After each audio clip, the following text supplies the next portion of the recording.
developers who are looking at Alberta and Saskatchewan and our phase-in of renewables as a business opportunity. And we heard a great deal this morning, even first thing, about the tremendous amount of enthusiasm that there is around Alberta and our plans with respect to phasing out coal-fired electricity and phasing in more renewables.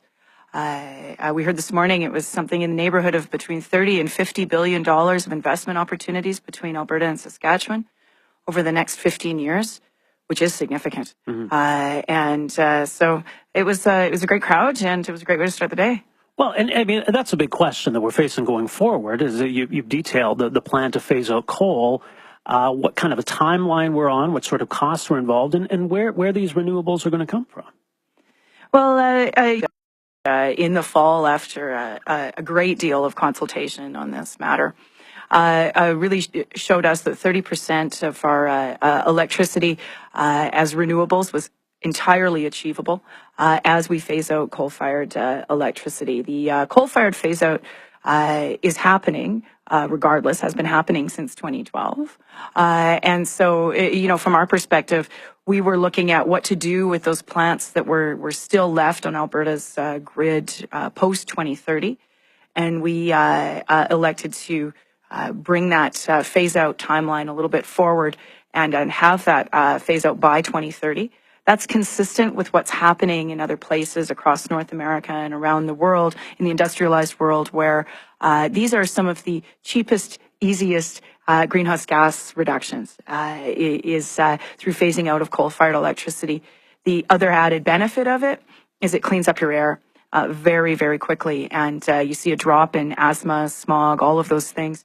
That's well established in other jurisdictions, and so Alberta has some work to do there, and so this plan will also deliver better air quality for everyone. Okay. I mean, then to weigh the pros and cons, to weigh the benefits and the costs on that, then we would suggest that by speeding up the phase-out of coal in Alberta, we can expect these outcomes to occur more quickly. And since we're looking at this in a global context, do the benefits outweigh the harms? There are a lot of people who hear what you just said and they say, now, at what cost did we speed up the phase-out of Alberta coal, and are the returns going to be so magnificent that we'll look at the cost and say, yeah, that was worth it? Well, just for a little bit of context, under the Stephen Harper federal coal regulations, we've got 12 of our 16 plants coming offline anyway. Now, under the previous government, there was no plan for how to phase in renewables or any of those other pieces. Additionally, there was no plan to deal with those communities who have as their industrial base those coal-fired electricity power plants. So what we've done is we've said, okay, we need a plan to phase in renewables in a way that will ensure stability in the electricity market, that is to say, stability for consumers, and additionally, stability for those communities that are affected. So that's the first thing that we did. And in addition, what we did was we looked at those remaining 6 plants post-20 that were scheduled to run post-2030. So we're talking about really long time horizons here, a couple of decades or more. And we said, no, those remaining 6, we're going to make sure that we are consistent with what is happening in other jurisdictions. More to the point, we're going to look at that as an opportunity to reduce greenhouse gas emissions and pollution. And we think that because it is not that many plants compared to the already existing 12, and we can do that in the back half of the 2020s, and we can plan for it, and it can be a careful and thoughtful, methodical approach in a way that welcomes that investment as we green the grid. And that's the piece that the costs of decommissioning coal-fired plants are outweighed by the tremendous amount of new investment that we are looking at here in Alberta, both on the renewables side and on the natural gas side. Our mix will be about 70% natural gas, which puts us in the middle of the pack in North America. And it also, natural gas, quite frankly, is right now, at least, a low-priced commodity here in Alberta. We have a tremendous natural gas industry, and so that's really part of our strength too as we move forward. Okay, 2 points on coal. Are we allowing for recognition of clean burning coal and technologies that make for cleaner burning coal, and will we still be exporting coal? We will still be exporting metallurgical coal. As for this clean coal, this sort of stuff, we have said, and I have said since the fall, that if companies see the value in investing in carbon and carbon capture and storage technology for those plants, such that they're not emitting, then I welcome that private investment. The fact of the matter is that those are multi-billion-dollar investments, Right. and without government making those multi-billion-dollar investments, they're not going to happen.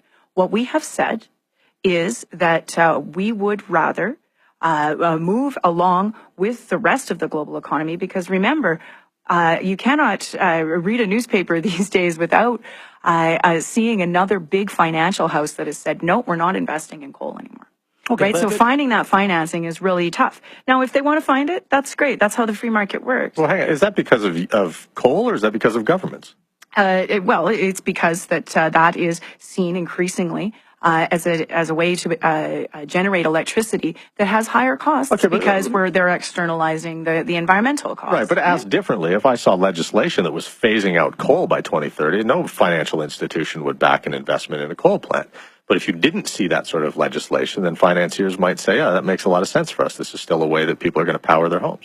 Well, I don't hang out much in the investment boardrooms in New York, but what I do read is what they say in the newspapers, which is globally, there is a movement away from financing of those older technologies that do pollute and do have harmful effects on our air quality, and towards renewables. And that's really the question here: is do we want to be stuck in the past, or do we want Alberta to move forward and diversify the economy, create jobs, and be open to that tremendous amount of new investment that is out there and that is waiting to make investments in our province? Okay, but when you talk about government investment, that if the free market wants to invest that money in coal plants and make them non-emitting, that they can do that. But the government is going to be investing in other forms of energy. So if there's money to be invested, why not invest it in this? Because of the scale of investments, the supports required for the reinvestment of the carbon levy into renewables is an order of magnitude less than one might expect out of some sort of CCS technology. And really, as we've made commitments to reduce our greenhouse gas emissions. Alberta is part of that. So we have to approach that with a level of seriousness. And as we do that, then as the public, we have choices to make.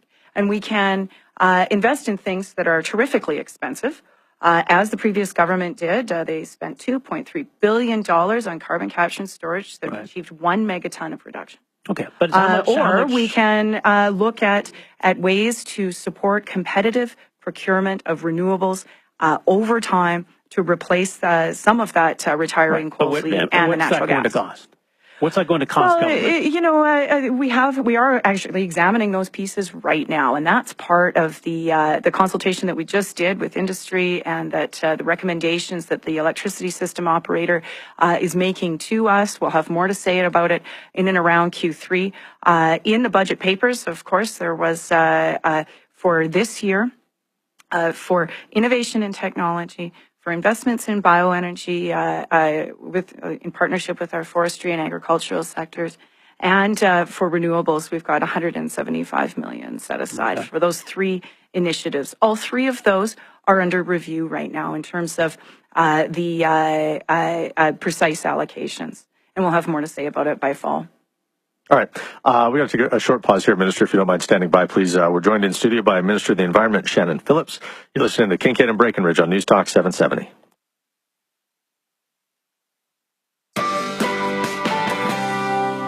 Now, another feel-better moment from Rexall. All right, I think that's everything for the camping trip. Bug spray, sunscreen, snacks. Oh, hold on a second, sis. When you spend $50 or more on almost everything here at Rexall this weekend, you can earn 110 Air Miles reward miles. Oh, yeah.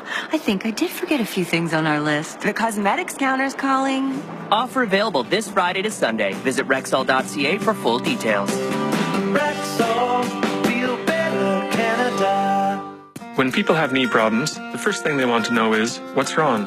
Unfortunately, with our current healthcare system, it can take months to get a diagnosis, let alone treatment. I'm Dr. Dale McDonald, Clinical Director of the Knee Clinic, the only private knee clinic in Alberta. Our specialists will provide you with an accurate diagnosis and tailored treatment options for just $300. Minimal wait times, no referral required. So stop waiting, stop guessing. To learn more, listen to Talk to the Experts on News Talk 770, Saturday at noon, and visit kneeclinic.ca. Pets inspire us to go further in life. Now let them take you further in your career. PetSmart is growing and seeking top management talent for our fun and rewarding environment. Attend our management career fair on June 7th, 2 to 8 p.m. and June 8th, 8 a.m. to 8 p.m. at the Holiday Inn at 4206 McLeod Trail in Calgary. Recruiters and managers will be conducting on-the-spot interviews for management positions. If you are unable to attend, visit careers.petsmart.com and apply today. PetSmart is an equal opportunity employer. Spruce it up, plant it up, prune it up. Our team's passion at Spruce It Up Garden Center is gardening. We have annuals, perennials, indoor plants, trees, shrubs, bulk bins, pots, decor, and more. Our landscape designers and construction crews are ready to work with you to realize your landscaping dreams from concept to completion. Our arborists have some serious tree knowledge to care for your trees. Spruce it up, plant it up, prune it up. We got you covered. Spruce It Up, Calgary's full-service garden center. Open every day on McLeod Trail and 210th Avenue South.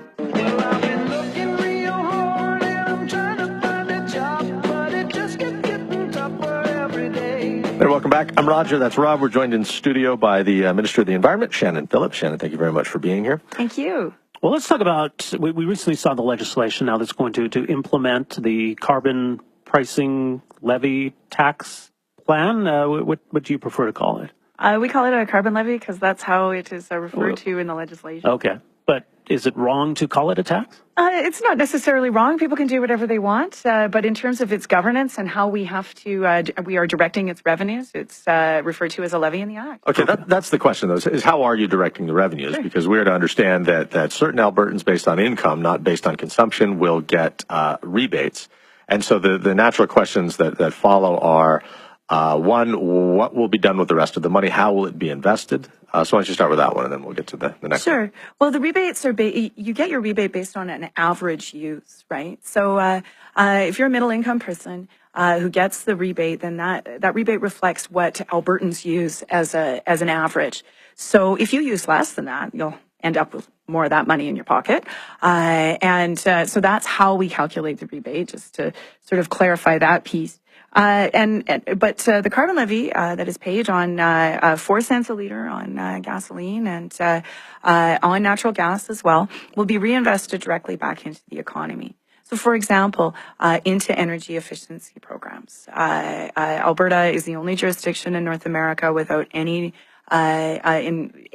efficiency programs whatsoever. So we're going to be starting those, and that's part of the legislation that is before the House right now. Well, give an example of what an energy efficiency program would look like. Sure. A retrofit program. Or a program that works with homeowners on their hot water heaters. A program that allows for free or subsidized audits, for example, for homes. And we've seen those in the past. Previous governments, conservative governments, canceled them, but they're pretty much standard in everywhere else in this country. And so those kinds of things for starters, but also efficiency programming is really important for small businesses, municipalities, schools, health facilities, those kinds of places. So we'll be taking those one at a time and examining our best options again in that space. Again, it's our lowest cost greenhouse gas emissions, at lowest cost in terms of the economy, right? That's what we're looking to do. That was what Dr. Andrew Leach wrote within his panel report to us, that's where we should be driving our investments and our focus. And so that's how we're going to be structuring those programs going forward. How do we define the goal and from that the success of this plan? Because emissions are still going to rise. Again, there's no guarantee that this approach is going to make it easier to get pipelines built. So how are you going to go back to Albertans in 4 years or less and say, here's what we've achieved? Well, I think for starters, relative to the baseline, it will reduce greenhouse gas emissions. What do you mean by that? The baseline being business as usual under the previous government's package of policies, right? And so certainly we, from the projections that we have, that we will be reducing those considerably, and then over time that curve will bend. We remain an energy economy. right? And the panel's recommendations to us last fall really underlined that, we have to work with what we have. And so that's another place we are going to be reinvesting the carbon levy revenues is into clean tech, innovation and technology within the oil and gas sector so that they can reduce that carbon per barrel. That's a really important piece. Our economy, if we do nothing, will not be resilient with respect to what the future holds and with respect to our obligations under greenhouse gas emissions reductions. The oil and gas sector recognizes this, and that is why so many of them stood with us in the announcement back in November, and again when we introduced the bill, because they understand that we need to move forward, and we can't just stick our heads in the sand and deny that we have a problem. Well, it seemed to me the ones that stood with you were the ones who could benefit from it, and there were some that stood against you because they weren't as welcome at the table, apparently, to discuss what the benefits for industry were going to be. It sounds to me that what you've described is an economy that's dependent on government subsidies in order to exist, so that if the government is taking part of this carbon tax and reinvesting it in the economy, they're picking winners and losers, which clean tech companies can qualify for the subsidies in which to build their businesses upon. And the second prong on that fork is that we're talking about retrofitting programs or subsidies for homeowners to presumably make their homes more environmentally friendly, produce less greenhouse gases, more energy efficient. When we see this done with automobiles, for example, we notice that these disproportionately benefit the wealthy. People have the money to spend in the first place, since the subsidy doesn't typically cover the entire cost of the product. So why not open things up? I mean, you just had a conversation this morning with all of these industry stakeholders, presumably, who look at Alberta as a place to invest in renewables. Why not get out of the way instead of taxing carbon in order to pass money from people who spend money onto these people who will develop industries, who will in turn charge the consumers money? Well, pricing carbon is understood by people across the political spectrum as the least intrusive way and the most market-based way to realize greenhouse gas emissions reductions. And that's why you have a broad consensus within Alberta's industrial mix, not just in the oil sands, but certainly in the oil sands, in both the mining and the in-situ side, and within our other industries like fertilizers and petrochemicals, cement, and others. You see a broad acceptance of the fact that carbon pricing is the most market-friendly way in order to achieve greenhouse gas emissions reductions, which is because fine. Climate change is real. So that's the mechanism that we have chosen, is pricing carbon, because it is the most get out of the way way to do that. Well, the subsidy is not, though. The subsidy is very intrusive. The subsidy is intervening directly in the market by choosing which companies will get the subsidies. Well, certainly what we've done is we have looked at the broad range of activity within Alberta, and we have a number of trade-exposed industries. And so in order to keep the economy moving forward, in order to ensure that we have the right policy environment to drive those greenhouse gas reductions, and in order to make sure that we're properly diversifying and creating jobs, because the boom-bust economy that resulted from Alberta putting its head in the sand and saying, okay, we're not going to address climate change, that led to, in many ways, the situation in which we now find ourselves, that roller coaster in which families are very vulnerable, and we've experienced a number of job losses. You know, that's not a news story in Alberta. My most formative memories are when my own dad lost his job during the National Energy Program, and he was an electrician who worked on oil rigs. And so, we have taken those lessons those are the stories that Alberta families tell us, and we say, okay, no, we actually have a really great opportunity to move this province forward, to truly diversify the economy, to really take advantage of those billions of dollars in investment that's waiting to be made here in Alberta. So our choice really is, we can open the door to that, or we can walk away, and we've chosen to move it forward. All right. Well, Minister, we got to leave it there. We're right out of time, but I do appreciate you making some time for us here this morning. Thanks for coming by. That is Shannon Phillips, Minister of the Environment. This is Kincaid and Breckenridge. We're back after this. Ladies and gentlemen, the story you are about to hear